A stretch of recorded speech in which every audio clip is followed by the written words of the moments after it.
Hey folks, Brian Foot here at Tikkun Yoga. So my special guest on today's show is the horn that I've been playing more and more lately. And I'm exactly 4 days out from my cruise contract with Royal Caribbean aboard Icon of the Seas, most gargantuan cruise ship ever to exist. And I'm going to be playing my Olds special today because my Nova and my Shires are both in the shop getting cleaned, adjusted, regulated, valves aligned, getting them worked on. But I'm really enjoying this Old special. There's something about the way that the special has a little bit of restraint in how it plays.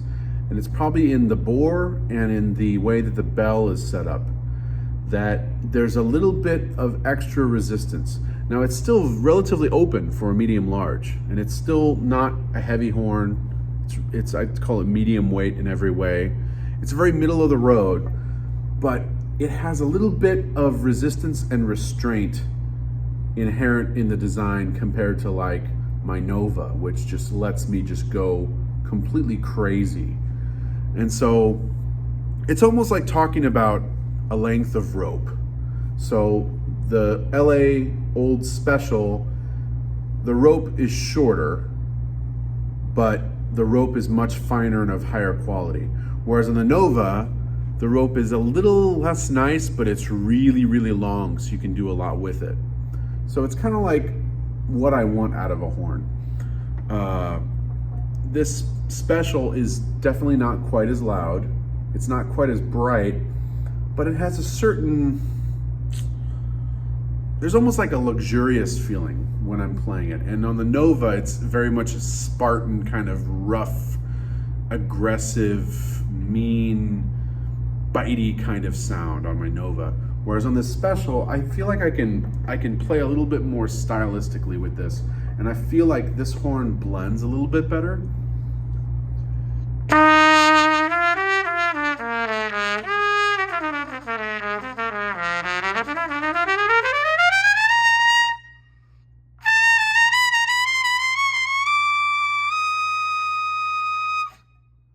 So I can get up to F with no problem at all. Let's go for F sharp.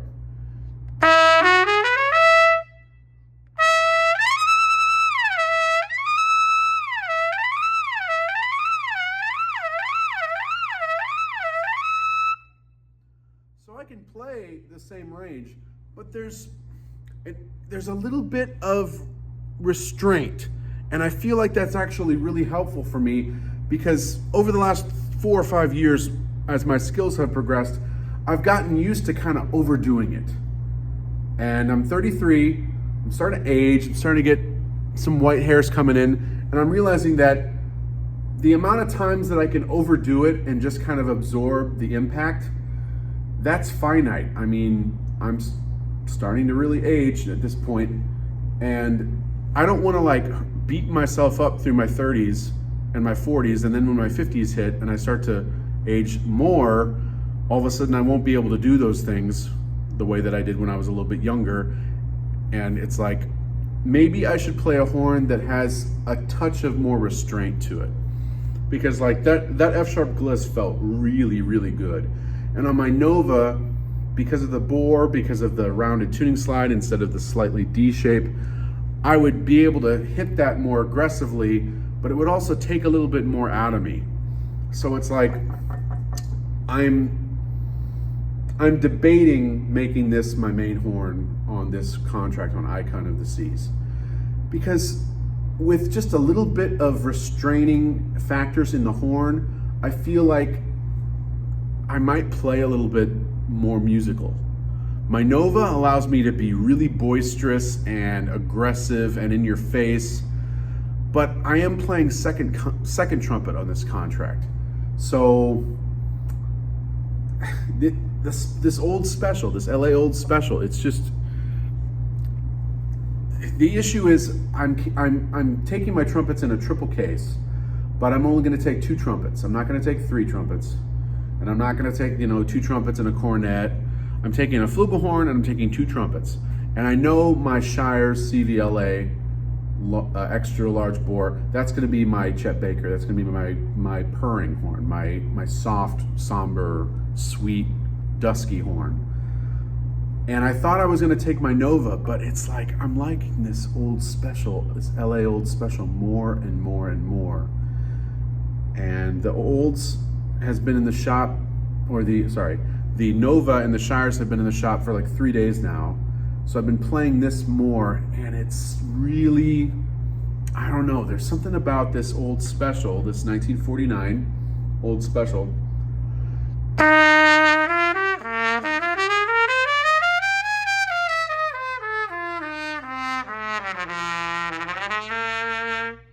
Mouthpiece I'm using is my shallow double cup, 34 throat.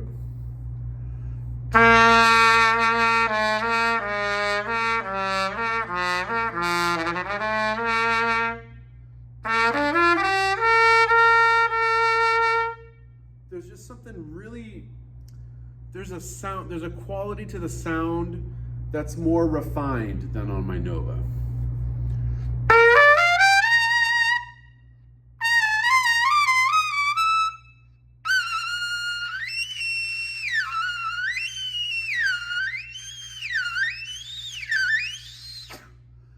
And when I really turn on, when I really turn on the afterburners, I can do almost as much crazy stuff on this horn as on my Nova. But there's just a little, it's almost like every note that I play, there's like a soft, gentle, like, take it easy, take it easy. And whereas my Nova's like, come on, baby, give me more, give me more. So it's like, I kind of like the suave restraint of the special, but I also kind of like the just give me everything of the Nova. So I'm definitely more used to my Nova, but this old special is growing on me, and those dual trombone water keys that are slightly offset. There's something about this horn. I actually got this horn last year in Florida. In the condition you see here, I believe it has been refinished one time. The bell engraving is relatively crisp. They didn't over buff it. Yeah, this is like a re-lacquer job. It probably happened sometime in the last 10 years. Horn still has that old case smell, which I actually really like, that slightly moldy smell. I think it's gorgeous, a great smell. It doesn't smell bad, it actually smells kind of floral and sweet. But I just really like this trumpet, and I might take this as my primary horn.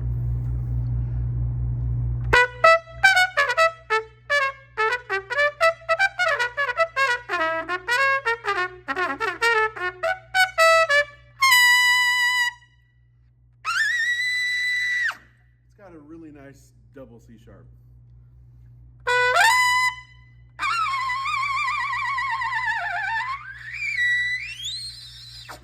Now the highest triple notes, like I went for a triple C sharp, there's not as much body there, and I'm thinking that could be down to the nice lacquer finish that's on this instrument. The lacquer might take a touch of that edge, that super high shimmer, out of the horn. My Nova is I'd say it's 96, 97% raw and getting a patina on it. And when you're pushing the horn to where at least my absolute limits are, like double C or triple C sharp, triple D, I think something coming down to the tiniest details in the extremes start mattering. So like the fact that this horn has a kind of a heavy vintage style nitrocellulose lacquer that was applied really well, that might take the bite off the energy just enough that those really, really high triples are kind of small.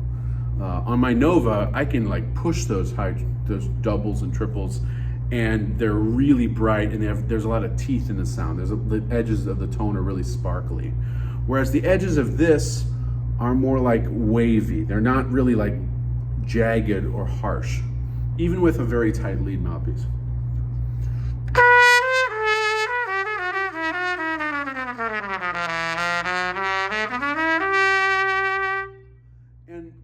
thing about this old special is that I can kind of back off and it still has a really good presence. I'm actually going to step back maybe about 15 feet.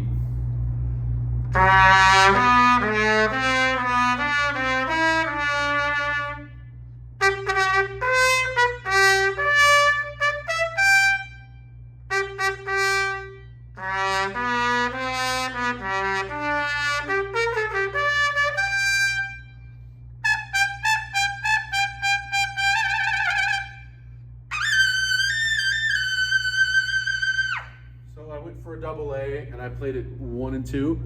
I'm not actually sure what the best combination for double A is on this horn.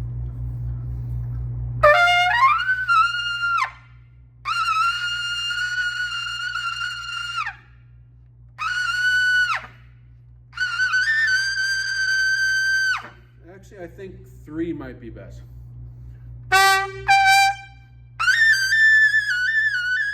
That time it didn't want to slot. Well, let me try it again.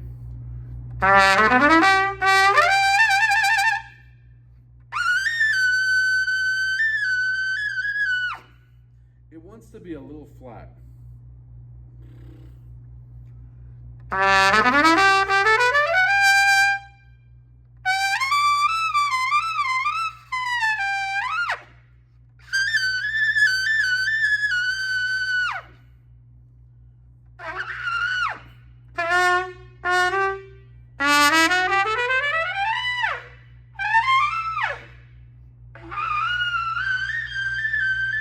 I think it's not quite as good a note on this horn for me as on my Nova, but I think 3 is actually the best.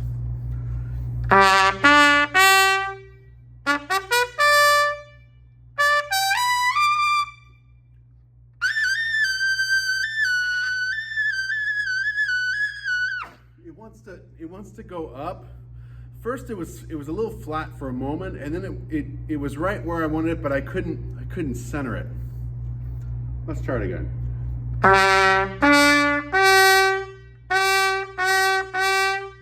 Old horns have great intonation.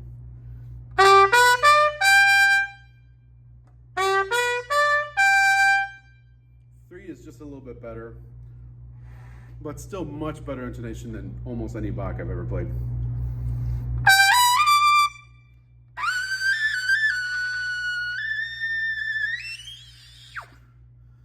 Yeah, I'm still not quite sure where double A is on this.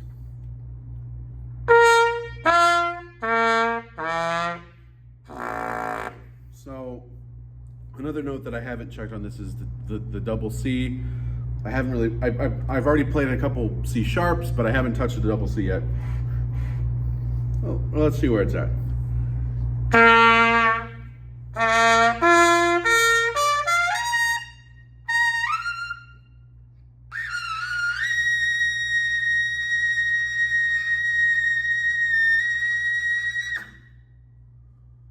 So yeah, double C is okay, let me get the bad air out. Double C is right where it's supposed to be.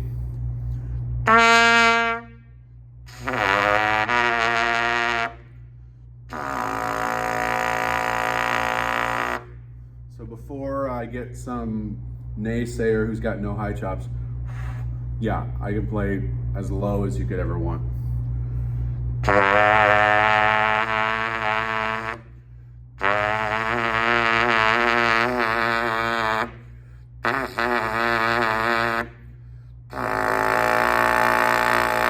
That's got some teeth. That's a double C with some teeth on it.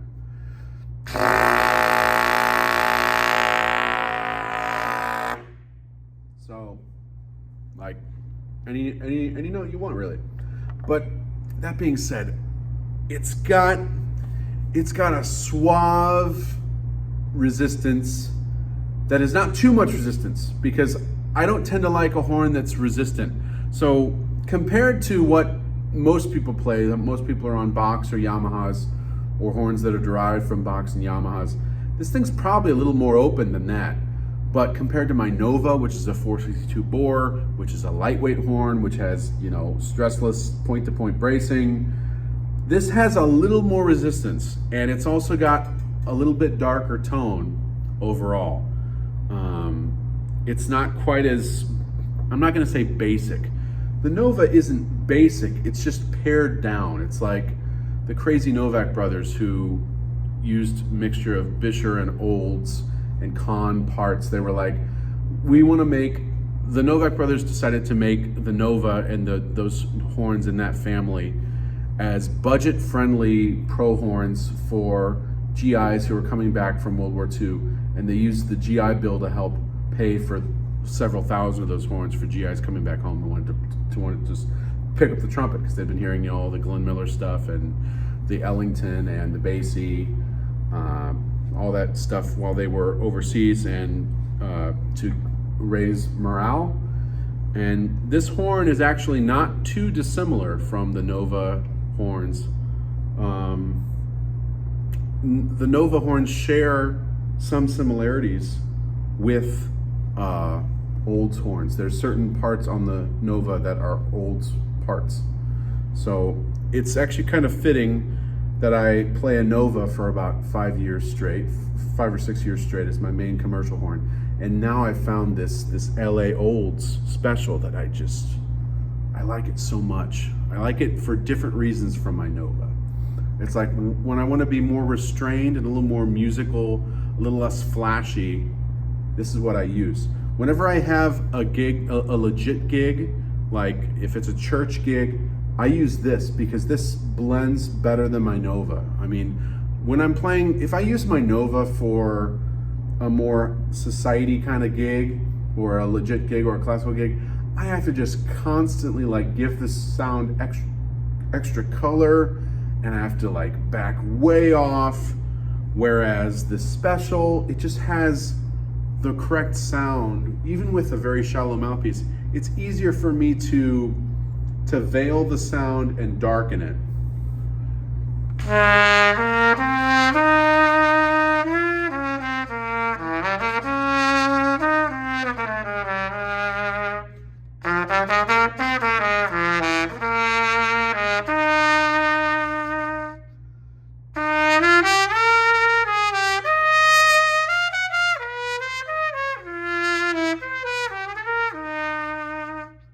That's a sound that really plays nice. It plays nice with others.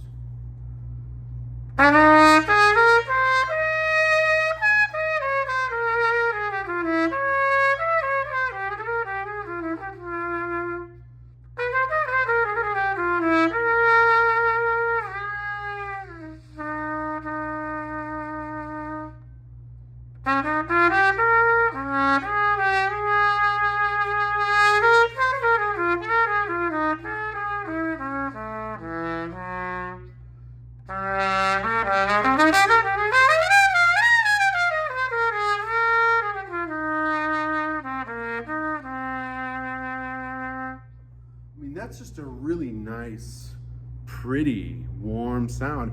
And that's with my double cup, my shallow, tight double cup.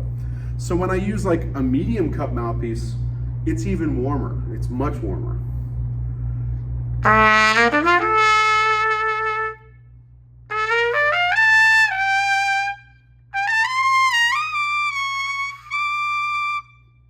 And it can get, as I've already played, it can go way high, but it doesn't bite you in the face. It's more like it kind of just like washes over you.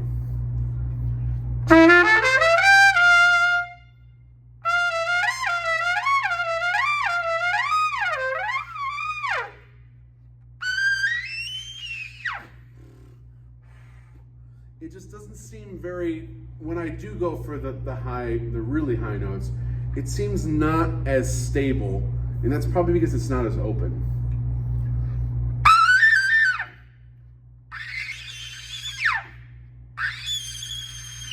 So see, that AAA happened, but it's very laser-like. It's very thin.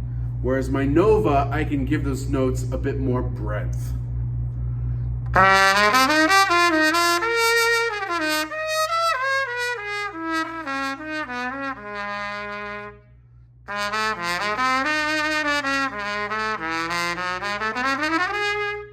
But see, in the low range, range, there's so much more butter in the sound than on my Nova.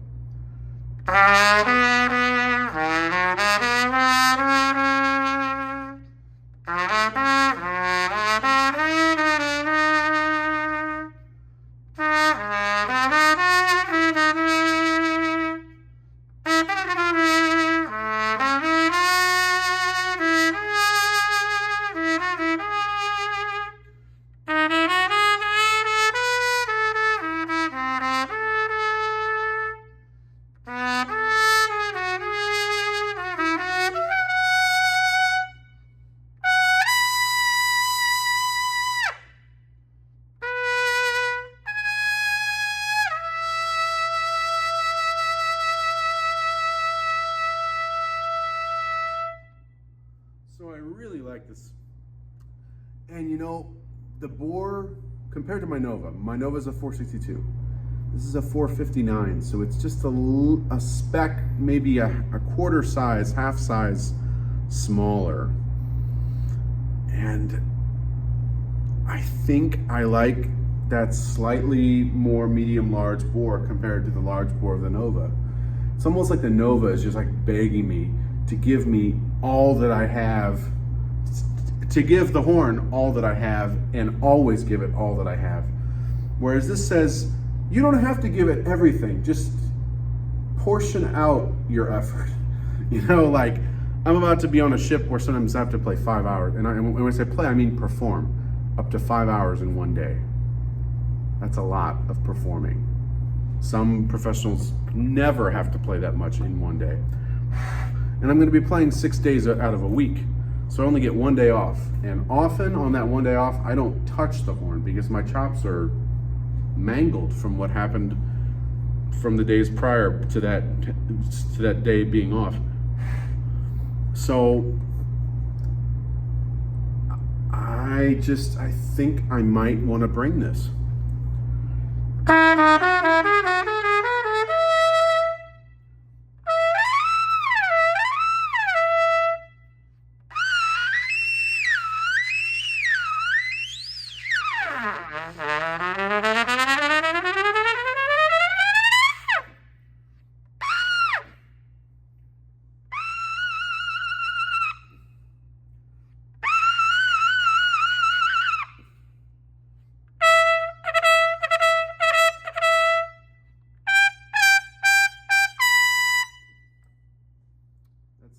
That little passage I just played, starting with the high F sharp shakes, that was from a chorus line, which I played 2 years ago at this point. It feels like it just happened, but I was the substitute first trumpet player for Stages St. Louis.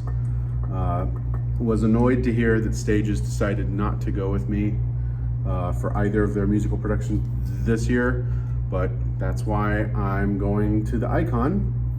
So if St. Louis ignores me, then I will turn my back on St. Louis and make my money elsewhere. So I'm not tied down to any specific place. Have horn, we'll travel. You know, that's what they say. So I wish I could stay in St. Louis. I'm not sure a year or two from now, after this contract is over, I'm not sure if I'm going to be living in St. Louis much longer because the scene seems to be unable to support my needs. I really need to be performing, 3, 4, 5, 6 nights a week, 6 days a week. And almost nobody in St. Louis, well, I should say, nobody in St. Louis is playing that much, even if they want that. Like, there just doesn't really exist. As far as I know, there are people who are making it, performing in St. Louis, but they're not letting anybody else in on any of their secrets or how they're getting booked so much or anything that's going on. I seem to not be able to get any reliable information from people about regarding the union. There's this political schism in St. Louis, and everything is so cliquey. And it really has very little to do with somebody's hard skills. The skills are this is what I can do. It's it doesn't have to do with that. It has to do with who you schmooze up to, and I've never been able to crack the nut here. Like, I'll have occasional really good paying stuff here, but it's never enough. It's like I'll have occasional really well paying wedding gigs, corporate gigs. That happens, but it's so few and far between, like one a month, one every other month, one every 3 months, one every 4 months. It's like you can't support yourself on that. And I have several trumpet students now, which I'm very happy to be teaching, but I only have like 2 or 3 students, and that's not enough either. So I might be leaving St. Louis. I might be calling it quits here. And the problem is, the woman that I love lives here, and she's kind of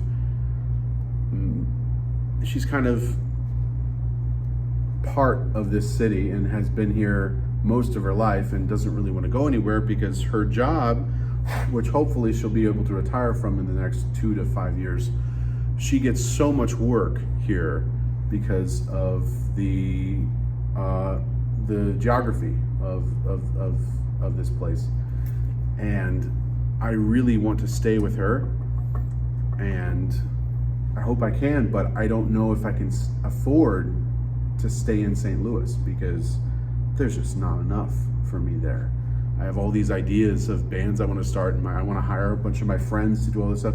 I hardly get any work here, and it's not for lack of practice or lack of skills. It's just the scene just has decided to push me aside at every possible opportunity.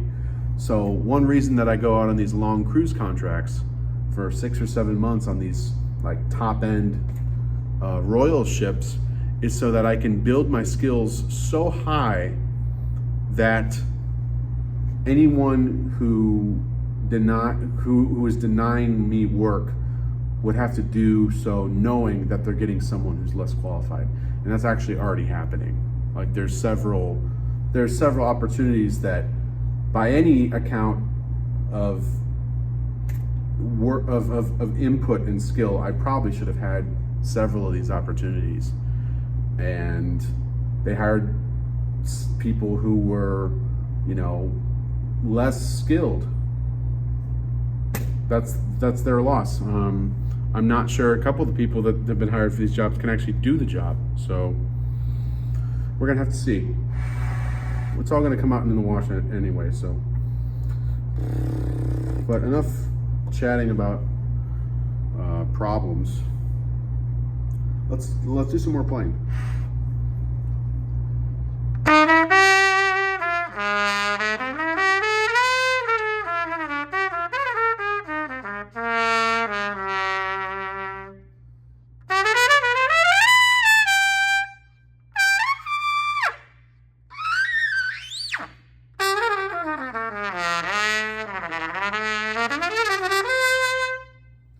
It's really weird. A lot of the trumpet players that I've heard who can go up into the scream registers, their middle and low ranges sound really crass and bad. And I don't understand why that is. I think they set their embouchures for really high notes, and then they don't tend to have well-rounded middle and lower registers.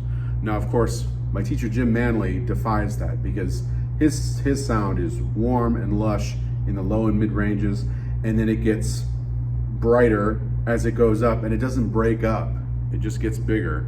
And so that's what I'm trying to do. I'm trying to be able to connect my registers more, and I am still using 2 embouchures. Like that's just something I think I have to continue doing, because I haven't figured out how to have 1 embouchure that covers 6 or 7 octaves. I don't know how to do that. I tend to cover more range than most other players that I know, especially as a soloist, because I like having like a really diverse sound palette. I like being able to play some crazy little screamer stuff and then go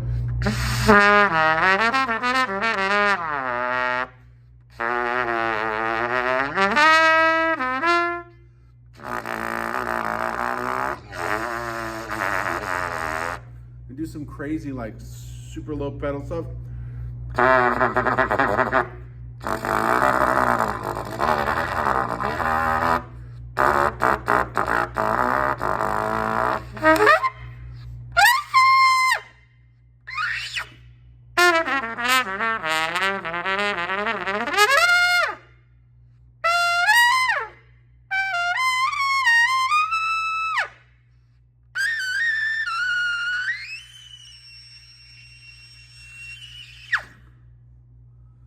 So like, I like having that wide variety of sound.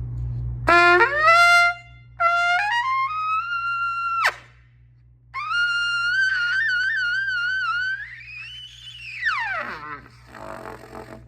like being able to cover all those ranges. And that's not typical. Like, the artistic control that I desire over the instrument is just not typical. That's not usually what people are going for. So it's like, that's one reason why I've found like weird equipment that most people don't tend to use, like a LaFreak, this crazy double cup mouthpiece. Isn't this thing just like, I don't know, to trumpet players watching this, y'all should be jealous, because this thing is just crazy. It's about a 662, maybe 661, 664 maybe. It's a little bigger than like a Bobby Shoe Jazz, or Bobby Shoe. It's of course bigger than a Bobby Shoe Jazz. A little bit bigger than like a Bobby Shoe lead, but it's shallower than the Bobby Shoe lead.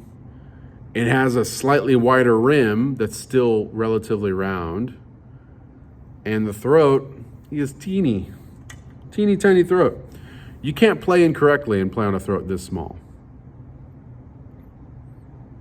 That's a 34 throat. Small backbore too. But the cup is not super shallow, and the rim is relatively soft. I actually have this mouthpiece's cousin, and I'm gonna grab it. My friend Jeff Stockham sent me a very near version of this Magic double cup.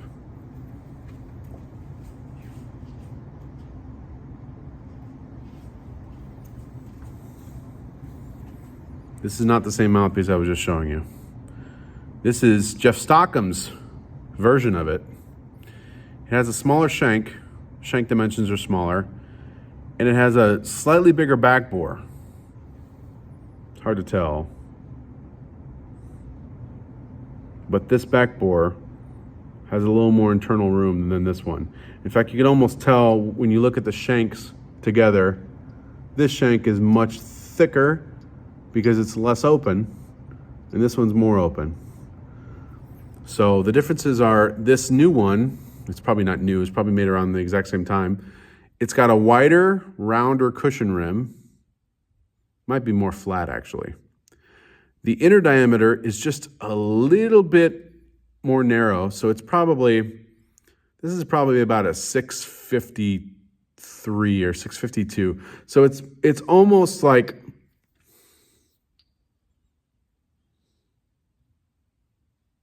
it's almost one size, as they say, narrower in inner diameter.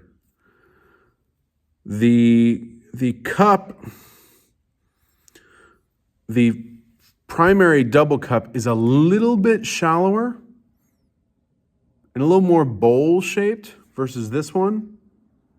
A little bit deeper, the sides slope down a little more. This one, the sides have a little more relief. It's still got that 34 throat, that small throat that I love. Exactly the same throat size. And the secondary cup is about the same. The wide secondary double cup. It's shinier. It's been played less than mine. And the rim is wider and rounder. And I I might have this piece doctored by Ken Titmus. I want to get the shank just slightly wider. But one cool thing about this alternate double cup compared to my classic special one is that it fits in this old special. Even though the receiver is the shank is a little bit narrower, in a lot of my trumpets, this thing, it bottoms out on the receiver and it doesn't seat on most of my trumpets because it's almost like it's made for like that vintage blessing receiver, which is actually one reason that I want to get another one of those vintage blessing, either the standard or the national. The standard, the artist, or the super artist. I want one of those that has the smaller receiver, partially so I can use this mouthpiece on it. But so all the playing I've done so far on this video was with my regular double cup. Here's my alternate double cup. The one I said had the larger back bore, a little bit larger, wider rim, and slightly different cup dimensions. Strangely enough, this one seems, because of the back bore, it seems like a lot more work to play. I think that tiny back bore of my regular double cup is more important than I gave it credit.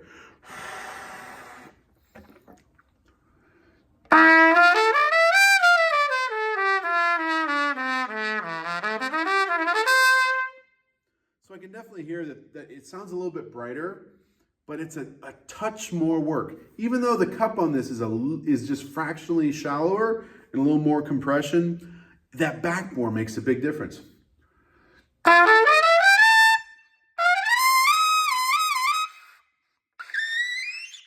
And it goes straight up just like the other one.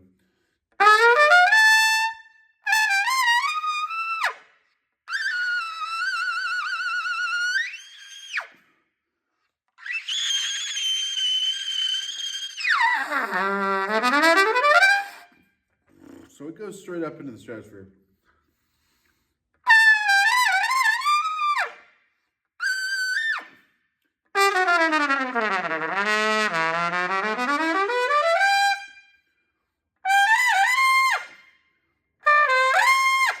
For some reason, after playing on that one, this one feels like it gives me almost like an extra set of chops. Like maybe when I get really tired on my normal double cup, because this one has an open back bore, it kind of gives me more relief if I'm kind of overdoing it.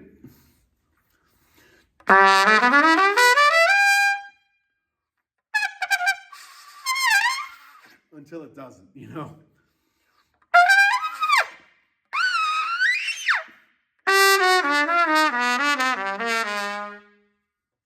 I'm going to stand quite a ways back now. This is over 20 feet.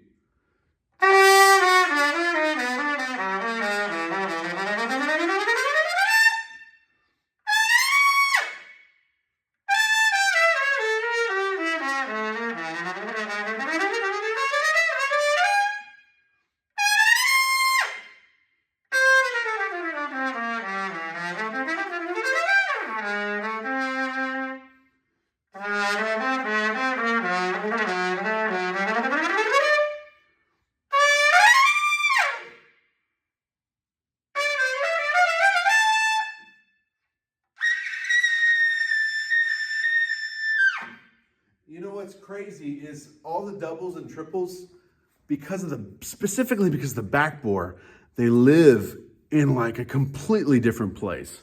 Like the slots are all different, and it's got to be the fact that the back bore is bigger.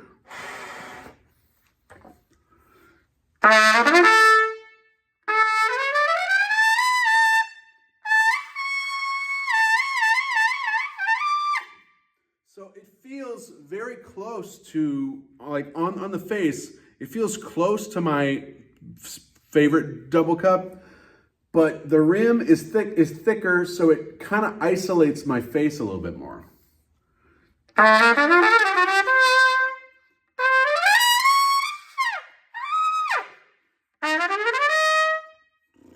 It feels like my lips are a little bit more compacted when playing this.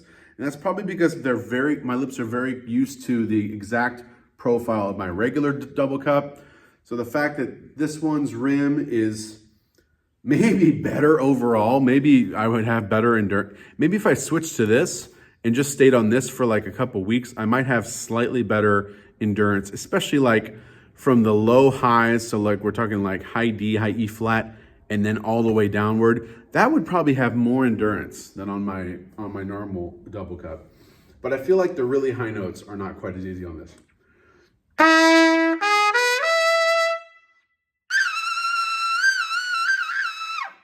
They're not as easy and they don't have as much body.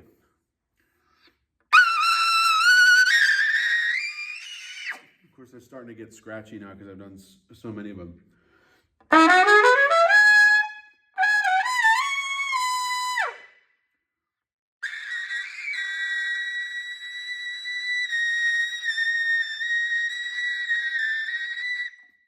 So it's like, again, this horn is not as potent up there as my Nova, but I can still play those notes. So in theory, maybe after, let's say if I use this horn for everything for like 3 or 4 months, maybe it'd be better than my Nova. I have no way of knowing.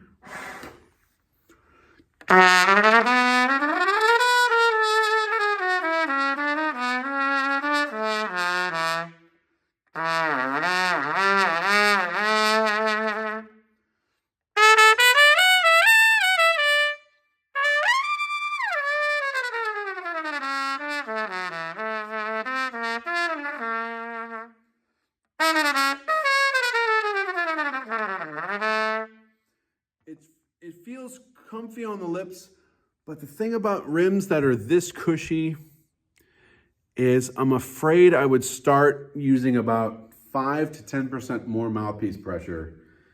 And whenever I try to get used to a thicker cushion rim like this, for the first week I sound good, and then my body starts compensating by using a little more pressure than I should, because I can, because the mouthpiece distributes it. And then I start playing a little less good than on a medium soft rim. So like this guy, I'd call that a medium semi-cushion rim. Semi-cushion, not really cushion. Medium semi-cushion. This thing is a medium cushion rim. Not semi-cushion. It's definitely a cushion rim. And yeah, it's just like, all these things are such small details, but to me, they feel, and they do sound totally different.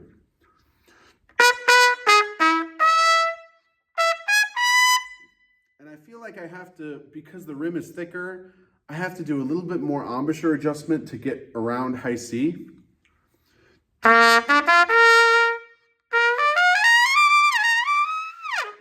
And the notes that I have the most problem with endurance are E, F, F sharp, and double G if I don't use my alternate chop set. And I feel like those notes on this mouthpiece are much more difficult to center. No,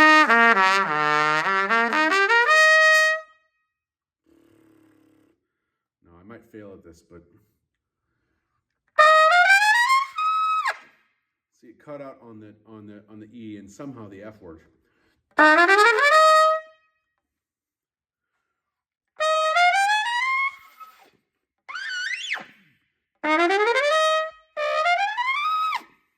So it's like the F can come out, but it's just, I feel like on my other double cup, that note's a little bit more sure, and that's probably because the back bore on this is larger.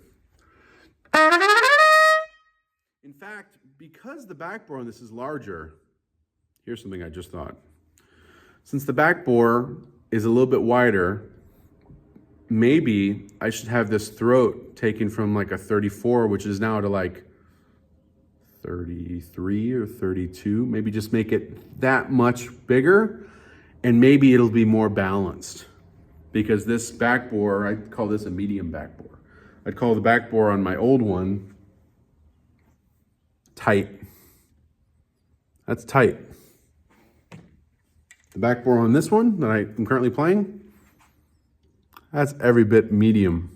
That's probably about like a Bach 10, honestly, like a standard Bach maybe a little bit narrower than that, but it's about the same shape. So it's like I really like the cup dimensions. I really like this rim, although it might be just a hair too wide. And it's the backboard that's the most different. And this is really the only horn, this old special is the only horn that this alternate double cup works on.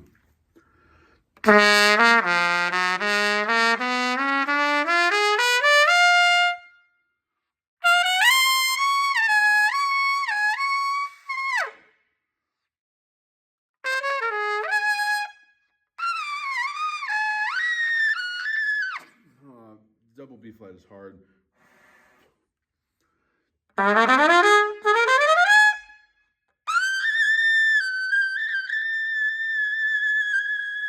That's probably the best, the closest I've gotten to actually slotting one.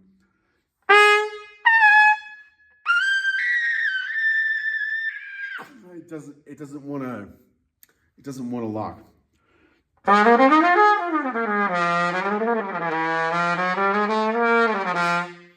Now I know because of the wider rim and the bigger backbore that this mouthpiece actually sounds darker than my other double cup.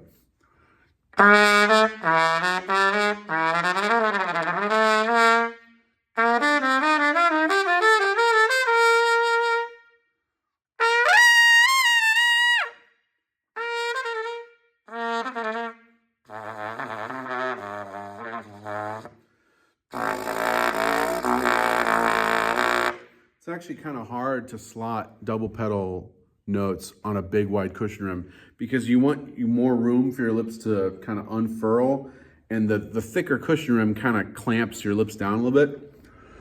I bet my double pedal C on my favorite tarnished double cup is probably better than that. Yeah, it's bigger. And I feel like my chops can move a little easier.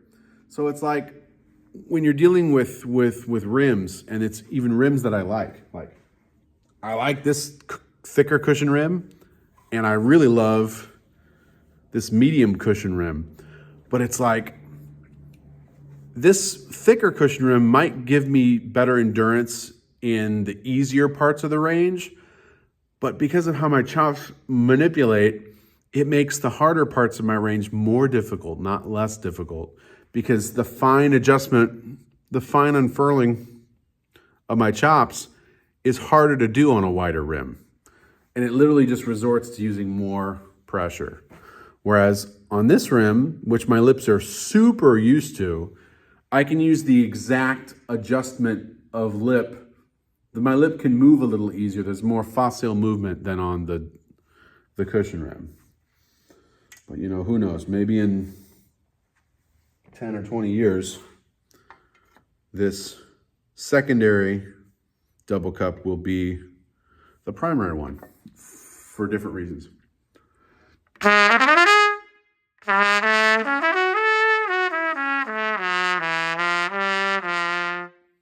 Let's play some music.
pure imagination for you.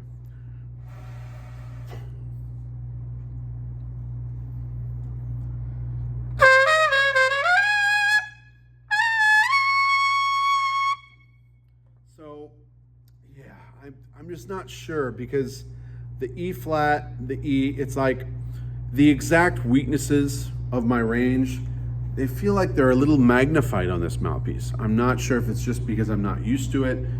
Maybe it's too close. It's too close in several ways. It even looks very, very, very, very, very much the same. This one's very tarnished, this one's not. You can see they're close. They're actually not exactly the same. This one has this band here, this lower, thicker lower band is thicker and more pronounced than on mine. So this mouthpiece has a touch more mass overall. Another thing, my favorite double cup, it has a certain sound signature when you overblow it.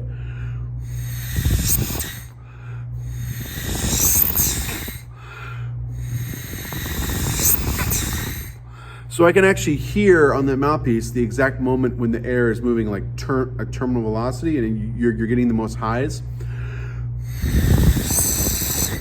It's when it goes, but if you push too much after that, the sound gets real small. It breaks up.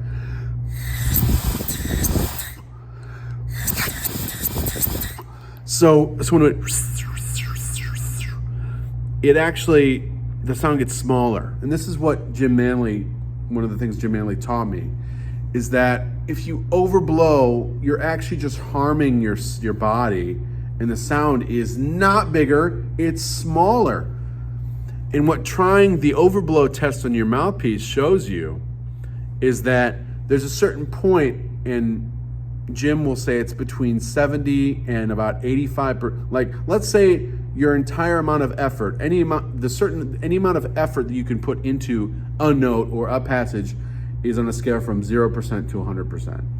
So the note, and the note is going to be the most resonant, the most in tune, and sound the best somewhere between 60 and 80% of your effort. If you go past 80%, which is 4/5, by the way, for those who like fractions, if you go past 80% of your effort, the sound actually gets smaller and you just get hurt and damaged and run out of chops faster. That's like a guarantee. And that's what they don't teach you in marching band and these historically overly loud marching bands. Like they don't tell you that, like, actually what's really loud is being relaxed and efficient. And that happens, and if you're playing, if you want to be loud and relaxed and efficient, that happens somewhere between 60 to 80% of your max effort. If you go below 60%, then you're playing so relaxed that the sound's actually going to get a little bit smaller. But if you're playing somewhere between 60 and 80% of your max effort, that's where the most resonant projecting sound is. Let me switch back to my favorite double cup, not the new one that Jeff Stockman gave me. By the way, Jeff, if you see this, thank you so much. I really appreciate it. I know that you didn't like that mouthpiece and you didn't charge me anything. I was prepared to pay you. You just gave it to me, and so that's freaking awesome. You're awesome, man. And I hope that in 10 to 30 years, when I'm as successful as you've been, I hope that I can give back to someone who's struggling at the moment the way that you've given back to me. Okay, so I want to show you what I meant by that, like 60 to 80%. So I'm going to stand just a fair distance away.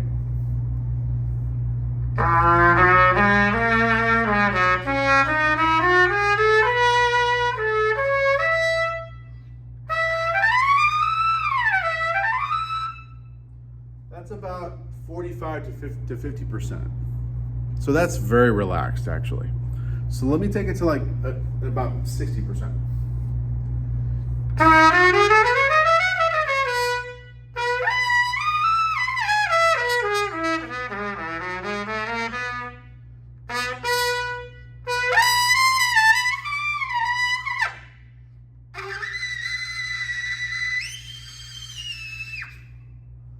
So there, when I went into the high range, I went up to about 70 or 80%. But most of the time that was about 60%.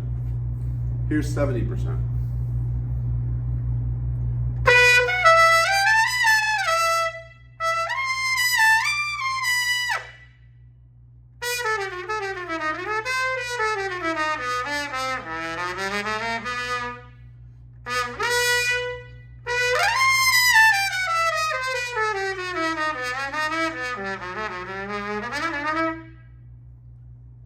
So that's a pretty big sound, and that's 70%. Here's 80%.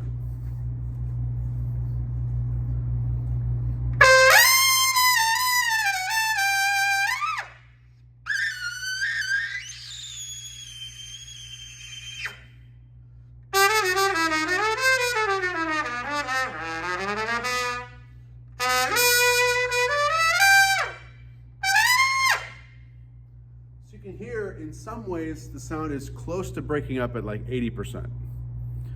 So if I push any more than that, if I put more air out, if I use more mouthpiece pressure, I'm hurting myself. I should never ever go above that exact point.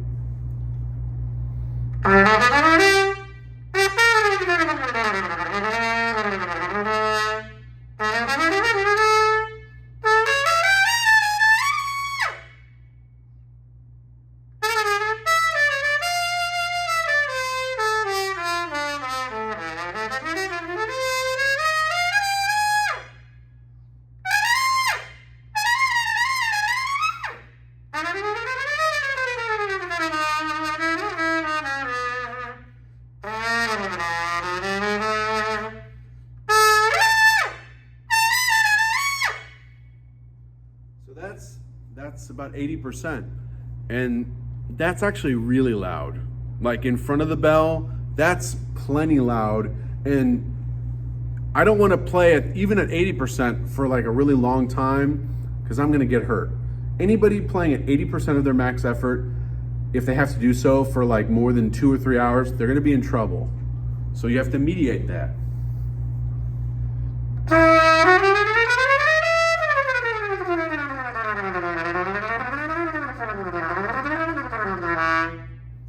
So it's back to like 60%.